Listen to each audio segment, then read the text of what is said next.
Welcome to this journey through one of the most disturbing cases recorded in the history of Natchez, Mississippi. Before we begin, I invite you to leave in the comments where you're watching from and the exact time at which you're listening to this narration. We're interested in knowing which places and at what times of day or night these documented accounts reach. On the morning of September 21st, 1845, a worn leather journal was discovered buried beneath the floorboards of what was once the servants' quarters at Magnolia Hall, one of Natchez's most prominent estates. The journal, containing entries spanning over 3 years, bore the name Moses Green, a name that appears in no official property records of the estate. Yet according to local historical accounts compiled by Professor Samuel Richardson in 1962, Moses Green was indeed present at Magnolia Hall. His existence, however, seems to have been deliberately erased from formal documentation.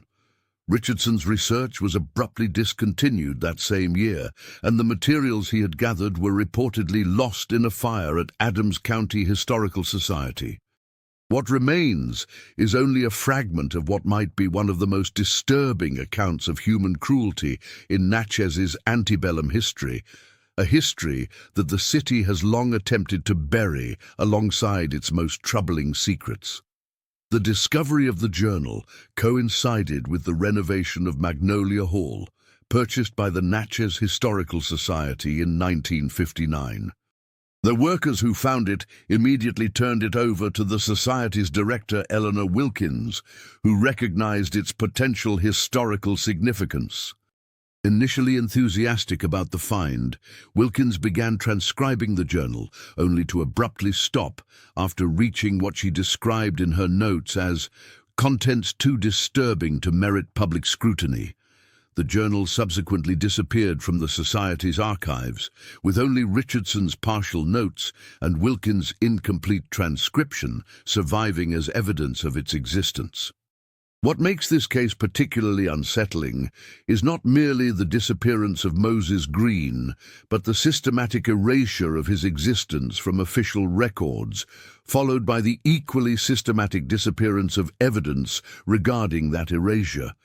It speaks to a conspiracy of silence that extended beyond his lifetime, reaching into our own era, a silence that seems determined to persist despite our efforts to uncover the truth. Magnolia Hall stood approximately 3 miles from downtown Natchez, situated on a sprawling estate that encompassed over 500 acres of land. The main house, constructed in 1840, was considered a masterpiece of Greek Revival architecture, featuring imposing white columns that supported a portico extending across the entire front facade. Behind the main house stood several smaller structures, the kitchen house, stables, and quarters for the enslaved people who worked the property. These quarters were positioned deliberately out of sight from the main house, beyond a small grove of oak trees, as if to maintain the illusion that the estate's prosperity materialized without human cost. The Thornton family, who owned Magnolia Hall, were among Natchez's elite.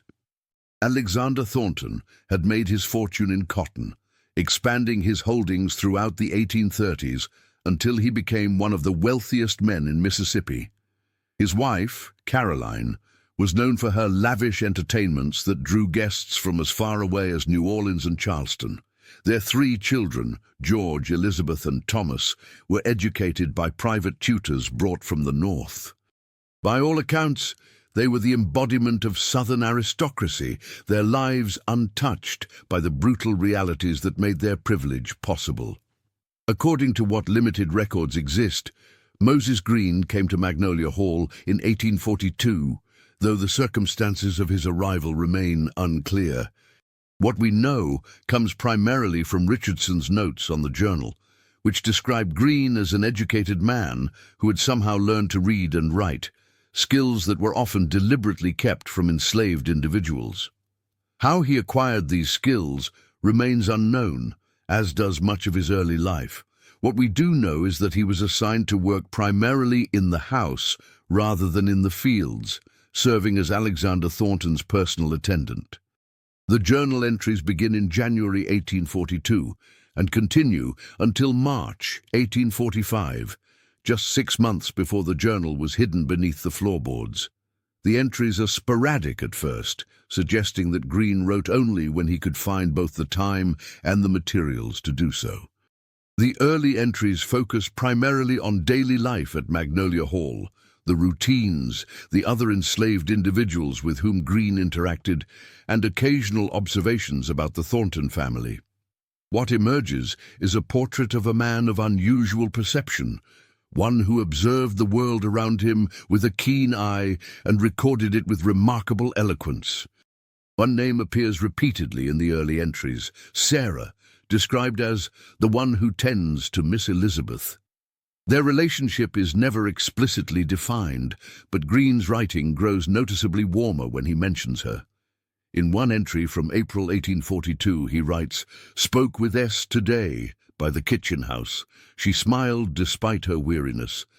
There is more courage in that smile than in all the boastful speeches of the master and his friends." The relative calm of these early entries gives no indication of the darkness that would gradually pervade Green's writing. There is no foreshadowing, no sense of impending tragedy, only the mundane cruelty of everyday life under the institution of slavery. It is this very ordinariness that makes what follows all the more disturbing. The household that Moses Green described in his journal was one of rigid hierarchy and constant surveillance. Alexander Thornton ran his estate with what Green called mechanical precision, demanding absolute obedience and punishing even minor infractions severely. Caroline Thornton, though less directly involved in the day-to-day management of the enslaved people, was described as cold as January frost toward them, viewing them primarily as tools for maintaining her comfortable lifestyle and social standing. The Thornton children, according to Green's observations, reflected varying degrees of their parents' attitudes. George, the eldest, seemed to model himself after his father, displaying what Green called a cruelty that seeks opportunity for expression. Elizabeth, the middle child, was largely indifferent, treating the enslaved individuals around her as if they were furniture, present only to serve a function and otherwise invisible. Thomas, the youngest, at just 14 when the journal begins, showed occasional moments of humanity, though these were increasingly suppressed as he grew older, as if compassion were a childish trait to be outgrown. The overseer at Magnolia Hall, a man named James Calloway, features prominently in Green's entries. Described as a man whose smile never reaches his eyes, Calloway was responsible for managing the field workers and meting out punishments. Green notes that Calloway seemed to take particular satisfaction in his role, often exceeding even Thornton's expectations for discipline. According to Green, Calloway kept meticulous records of productivity and punishment, presenting them to Thornton each Sunday after church as if they were holy scriptures. Church attendance was mandatory at Magnolia Hall, with the entire household, including the enslaved people, gathering in the small chapel on the estate grounds each Sunday morning. Green describes these services as exercises in hypocrisy, with Reverend William Porter preaching about Christian charity while carefully avoiding any reference to the contradiction inherent in his parishioners' way of life. After the white family had received their spiritual nourishment, they would depart, and Porter would deliver a separate sermon to the enslaved congregation, emphasizing obedience and acceptance of their condition as God's will. Green's descriptions of daily life at Magnolia Hall create a portrait of a place where time moved in cycles of work, punishment, and brief respite, only to begin again with the next sunrise. The enslaved people rose before dawn, worked until sunset, and were allowed only the barest minimum of time for their own needs. Their quarters were sparsely furnished, their food barely adequate, their clothing minimal. Medical care was provided only when an individual's productivity was threatened by illness or injury. Within this system, Green occupied a somewhat privileged position as the master's personal attendant, which afforded him slightly better treatment and access to information that others lacked. This position also placed him in the dangerous situation of being constantly in proximity to Alexander Thornton, subject to his moods and whims and privy to conversations never meant for his ears. As Green writes in February 1842, "To stand invisible while visible is to walk a line thin as a thread of cotton. One step to either side means destruction." It was on March 10th, 1843, that the tone of Green's journal entries began to change. The entry for that date begins abruptly. "Overheard the master speaking with Mr. Harrison from 2 properties over. Talk of financial difficulties. The master's voice carried an edge I have not heard before. Something has changed." This marks the beginning of what would become a period of increasing tension at Magnolia Hall. The financial difficulties that Green referenced would later be confirmed by Richardson's research into county records, which showed that Alexander Thornton had overextended himself, investing heavily in additional land just before cotton prices began to fall. By early 1843, he was facing significant financial pressure, though he maintained appearances with typical Southern pride, refusing to acknowledge any reduction in circumstances or lifestyle. Green's entries over the following months document a gradual but noticeable shift in the atmosphere at Magnolia Hall.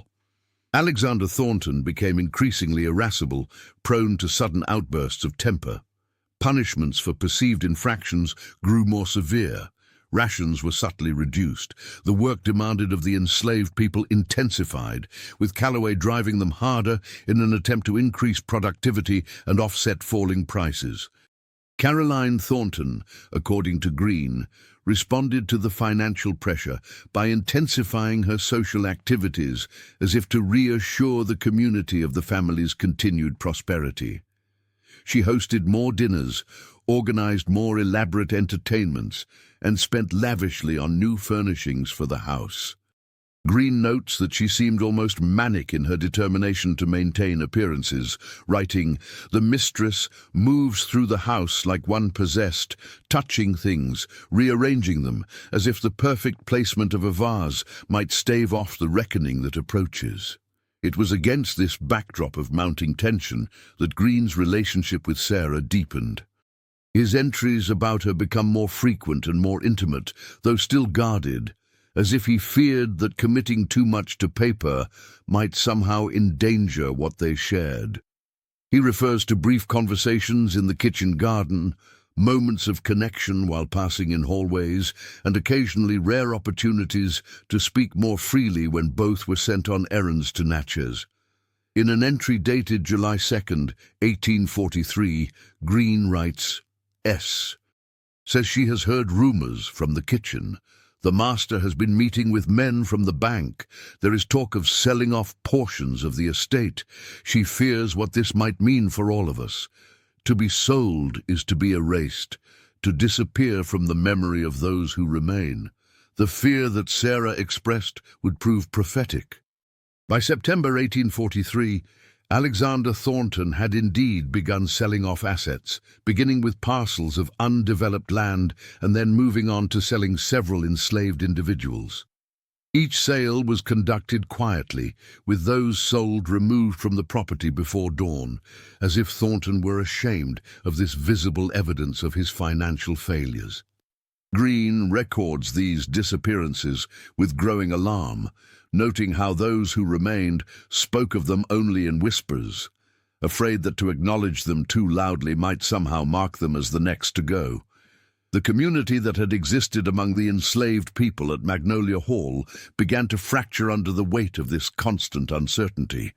Trust eroded as each person focused increasingly on individual survival. It was in November 1843 that the event occurred, which would ultimately lead to Moses Green's own disappearance. His entry for November 15th begins, "It has happened. I have seen what was not meant for my eyes." The rest of the entry is written in what Richardson described as a hand so agitated as to be nearly illegible, with words crossed out and rewritten, sentences abandoned mid-thought. From what can be pieced together from this fragmented entry and those that follow, Green had accidentally witnessed a meeting between Alexander Thornton, James Calloway, and two men described only as strangers from New Orleans.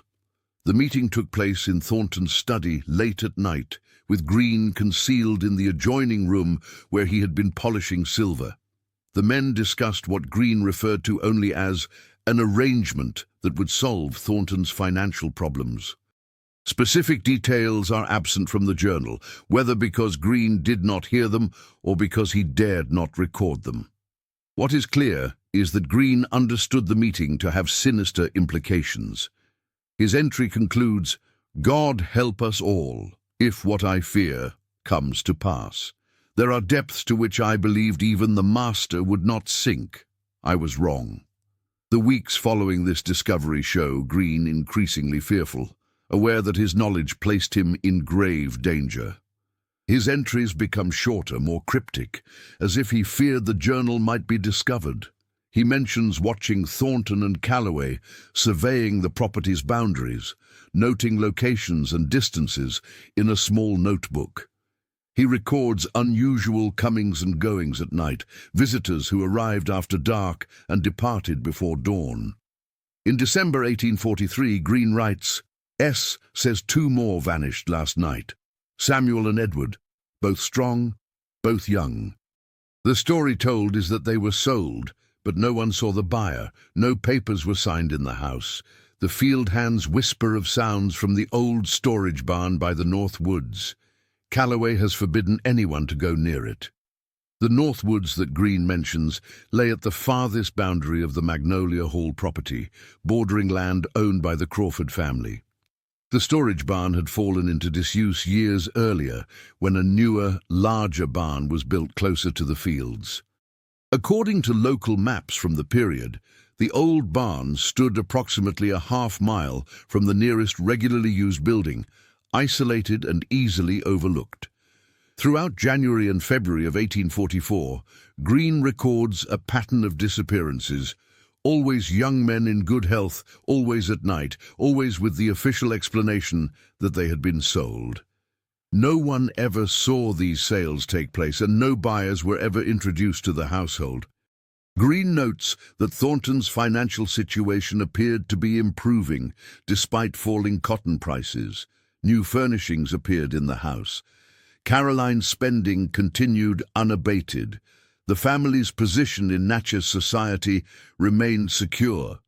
Green's entries during this period reveal his growing determination to discover the truth behind these disappearances. Despite the danger, he began deliberately placing himself in positions where he might overhear conversations between Thornton and Calloway.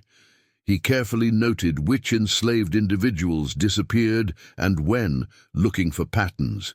He even risked a nighttime journey to the old storage barn, though he found it locked and could not see inside. It was Sarah who ultimately provided the key piece of information. In an entry dated March 10, 1844, Green writes, "S. has learned something from Elizabeth's correspondence. She glimpsed a letter left carelessly open on the young mistress's desk, a letter from a cousin in New Orleans. The cousin thanked Elizabeth for her father's contribution to the research. What research requires human lives? What contribution could justify such cost?"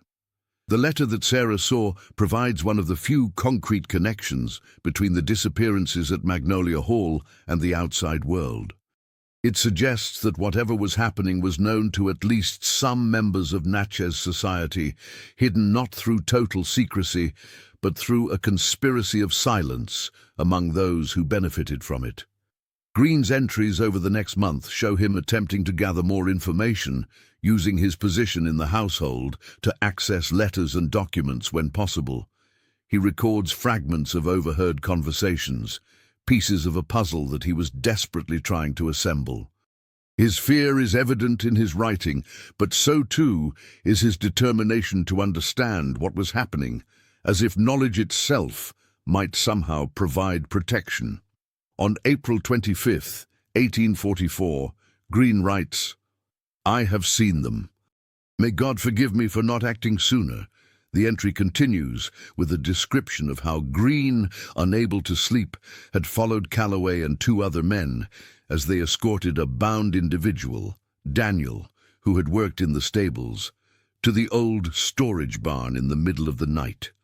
Green concealed himself in the underbrush near the barn and watched as they unlocked the heavy door and forced Daniel inside. Green writes, "I crept closer once they had gone, hoping against hope that what I suspected was wrong. Through a crack in the boarding, I could see little, but I heard voices, not just Daniel's, but others. There are people being held in that barn for what purpose I cannot imagine, though I fear it is nothing that aligns with God's law or man's." The revelations continued over the next several entries. Green describes watching the old barn over subsequent nights, noting regular visits by Calloway, sometimes accompanied by Thornton himself. Once, in early May, he observed a carriage arrive after midnight, a black carriage with no markings, driven by a man he did not recognize. Two gentlemen emerged, entered the barn with Thornton and Calloway, and remained inside for over an hour before departing. Green's determination to uncover the full truth led him to take greater risks. On May 15th, he managed to steal the key to the barn from Calloway's quarters, while the overseer was occupied elsewhere. That night, he made his way to the barn, intending to unlock it and discover once and for all what was happening inside. The entry describing what he found is among the most disturbing in the journal. Richardson's notes indicate that several pages appear to have been torn out at this point, perhaps by Green himself, or perhaps by someone who discovered the journal later. What remains begins mid-sentence. "Cages built along both walls. Men held like animals for slaughter. Some I recognized, Samuel, Edward, others from our own household. Others I did not know, perhaps from other plantations. The smell of blood and fear. Tables with straps. Instruments I cannot describe. Records kept in a ledger precise as plantation accounts. Names, dates, procedures. God help us, procedures." Green does not explicitly state what he believes was happening in the barn, perhaps because he could not bring himself to put it into words. His subsequent entries, however, suggest a medical context, referring repeatedly to experiments and specimens. He mentions finding a book in the barn written in Latin with anatomical drawings. He describes seeing labeled containers holding what he would only refer to as remains. Historical context may provide some clarity regarding what Green might have witnessed. During the 19th century, medical experimentation on enslaved individuals was not uncommon in the American South. Doctors and self-proclaimed scientists used enslaved people as unwilling subjects for surgical procedures, drug tests, and anatomical studies. Some prominent medical schools relied on enslaved bodies for dissection and teaching purposes. The vulnerability of enslaved people made them ideal subjects from the perspective of those who viewed them as property rather than as human beings. What Green appears to describe is something more organized and systematic than these already horrific practices, a deliberate operation for supplying human subjects to medical researchers. The involvement of visitors from New Orleans suggests a connection to the medical community there, which was substantial and included the Medical College of Louisiana, founded in 1834. The financial arrangement becomes clear in light of this context. Rather than selling enslaved individuals in the traditional sense, Thornton was essentially renting them to medical researchers who paid handsomely for access to living subjects for their experiments. This would explain the improvement in Thornton's finances, despite the absence of legitimate sales records. Green's discovery placed him in immediate danger. He writes that he carefully replaced the key in Calloway's quarters and returned to his own bed before dawn. But his entry reveals his awareness that his investigation could not remain secret indefinitely. I cannot forget what I have seen, and to remember is to betray oneself through word or glance or silence where there should be sound. They will know soon enough. They will see it in my eyes when I look at the master. Over the following weeks, Green's entries show him torn between self-preservation and the moral imperative to act. He considers attempting to free those imprisoned in the barn, but recognizes that such an attempt would likely fail and result in his own death. He contemplates trying to get word to authorities in Natchez, but acknowledges the futility of such an effort, given the power structures of the time and place. He even considers the possibility of escape, of fleeing north, but is unwilling to leave Sarah and others behind. His relationship with Sarah becomes increasingly central to his journal during this period. In an entry from June 10th, he writes, "Spoke with S today.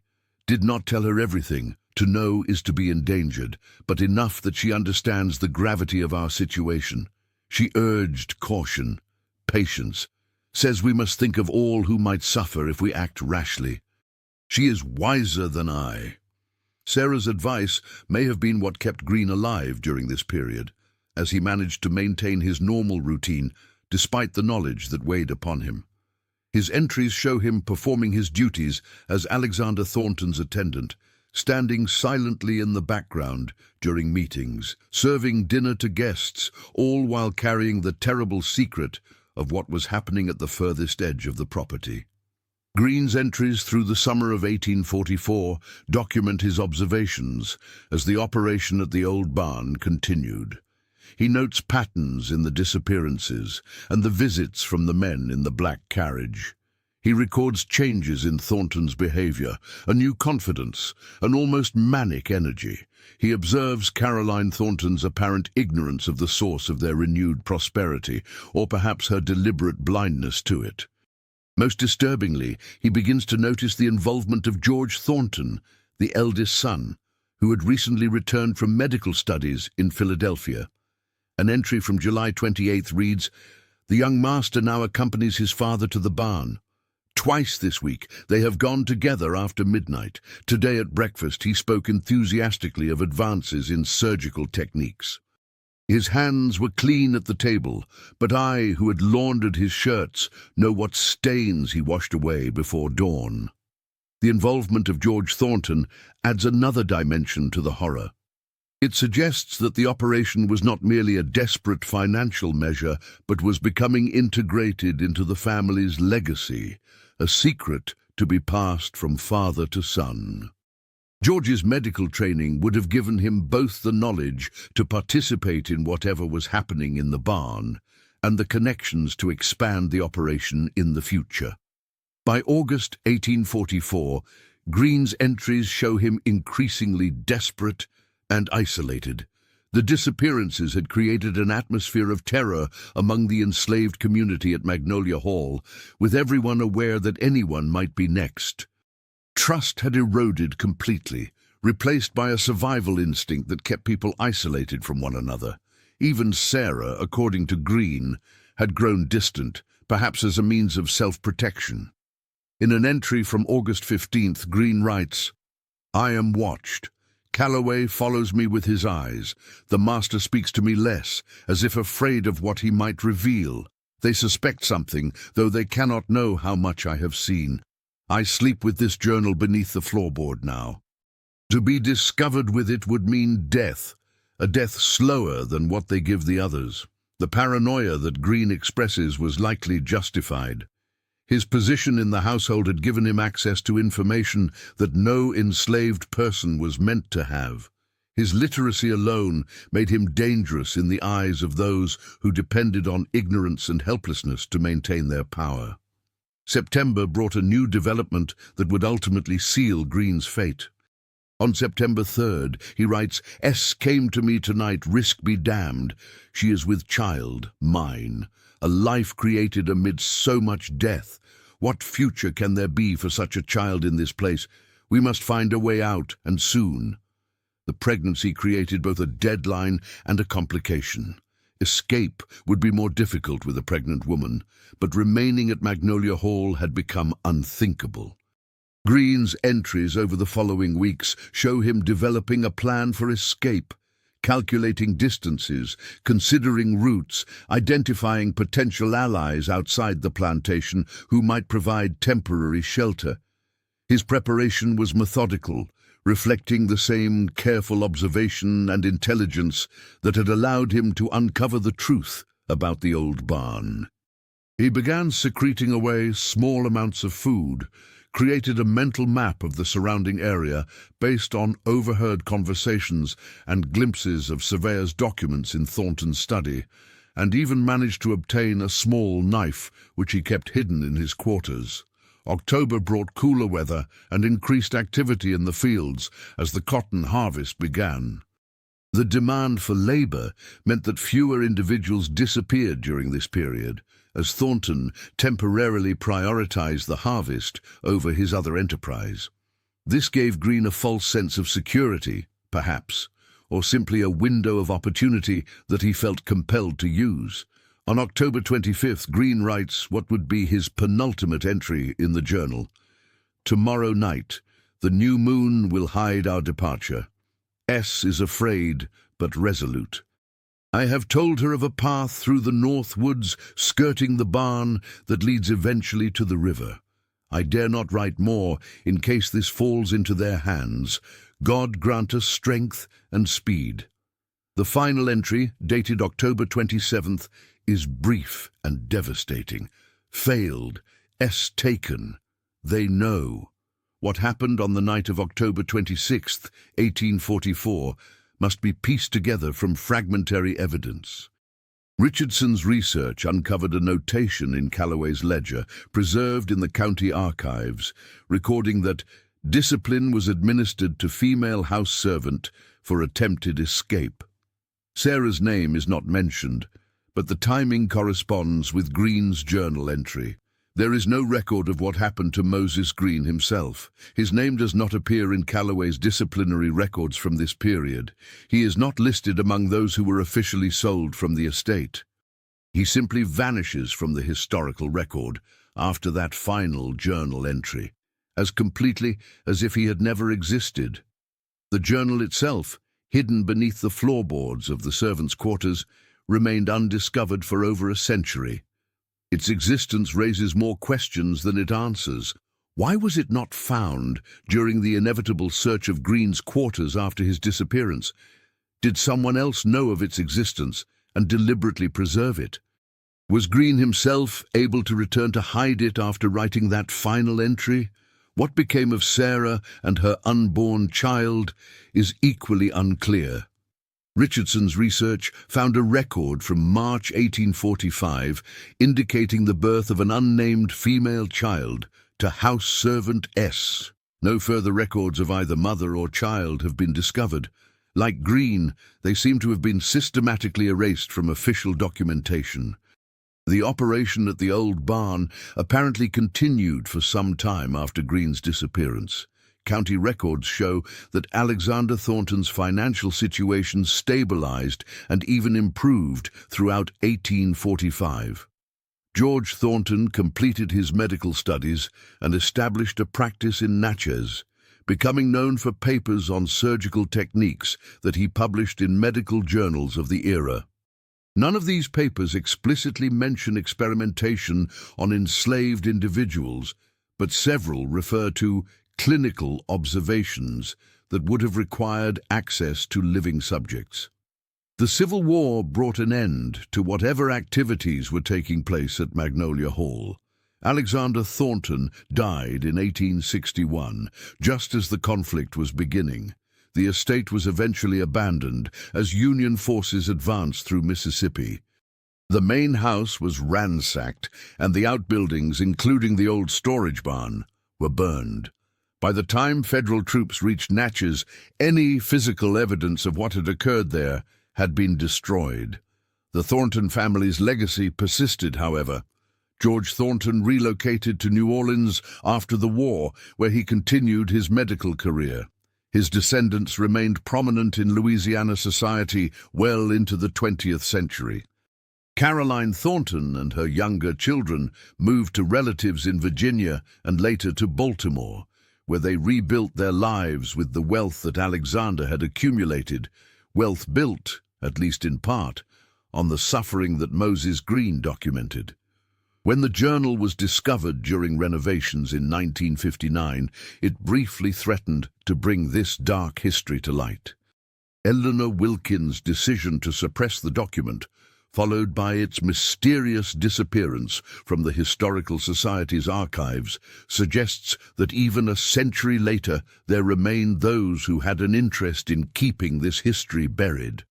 Professor Richardson's attempt to investigate the matter in 1962 represents the last serious effort to uncover the truth about Moses Green and the events at Magnolia Hall. The fire that destroyed his research materials has been officially attributed to faulty wiring in the old building that housed the Adams County Historical Society. The timing, however, raises questions about whether this too was part of the conspiracy of silence that has surrounded this case from the beginning. Today, Magnolia Hall stands as a historic site, open to tourists who admire its architectural beauty and hear sanitized stories of antebellum elegance. The tour guides mention nothing of Moses Green, nothing of the old storage barn, nothing of the medical experiments that may have taken place on the property. Like so many historical sites in the South, it presents a carefully curated version of the past that omits its most troubling aspects. The site where the old storage barn once stood is now an unremarkable patch of woods, with no marker or memorial to indicate what may have happened there. The North Woods have reclaimed the space, covering whatever foundations or remains might have provided physical evidence of the structure's existence. Nature itself has become complicit in the erasure of this history. In the years since Richardson's aborted investigation, no further evidence has emerged to shed light on the case of Moses Green. His journal, if it still exists, remains hidden away in some private collection or institutional archive, its contents known only through the fragmentary notes and transcriptions that survived the 1962 fire. What we are left with is a ghost story of sorts, not one of supernatural haunting, but of the way history itself can be haunted by deliberate silences, by narratives constructed to obscure rather than reveal, by the systematic erasure of inconvenient truths. The disappearance of Moses Green represents not just the fate of one man, but the larger pattern of historical amnesia that has allowed Americans to avoid confronting the full horror of the institution of slavery and the atrocities committed in its name. Perhaps the most disturbing aspect of this case is not what happened at Magnolia Hall in 1844, but the fact that the conspiracy to hide it has been so successful. Despite the journal's discovery, despite Richardson's research, despite our modern tools for historical investigation, the full truth remains elusive, hidden behind layers of silence, destruction, and deliberate forgetting. Moses Green wrote in his journal that to be sold is to be erased, to disappear from the memory of those who remain. His own erasure from history proved even more complete, an erasure that extended beyond his physical disappearance to encompass any record that he had ever lived, thought, observed, and written. The recovery of his voice, however partial and fragmented, represents a small but significant challenge to that erasure. In the end, what we know of Moses Green comes entirely from his own words, preserved against all odds in a journal hidden beneath floorboards and rediscovered more than a century later. His observations, his fears, his hopes for escape with Sarah and their unborn child, these remain as testament to a life that others sought to erase completely from history's record.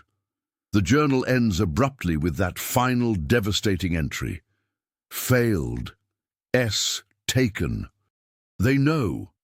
But in another sense, the journal represents a success that Green himself could never have anticipated. Despite everything that was done to erase him from memory, his words survived. His testimony endured.